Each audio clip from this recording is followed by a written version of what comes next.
Pilates və digər bədən məşqləri qadın sağlamlığına necə təsir göstərir? Mən həmişə pasientlərimə vurğulayıram, mütləq idmanla məşğul olun. Heç olmasa elementar bir yürüyüş gün ərzində 1 saat, saat yarım. Amma söhbət konkret pilatesdən gəlirsə, pilates ümumiyyətlə əzələ qrupunun möhkəmlənməsi, bədən elastikliyinin, düzgün qamət, düzgün duruş və bütün bədəndə, əsas da beyin qan dövranı, kiçik çanaq orqanlarının qan dövranının normallaşdırılmasında ideal bir idman növüdür. Belə ki, pilatesin üstünlüyü odur ki, pilates az travmatikdir.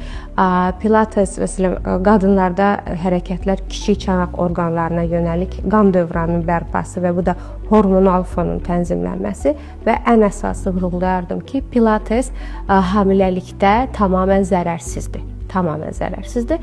Ona görə istənilən idman növü və xüsusilə pilates qadın sağlamlığı üçün çox önəmlidir. Və bir də preklimakterik dövrdə qadınlara mütləq əzələ kütləsi yığmaq lazımdır ki, bunun üçün də pilates və idman idealdır.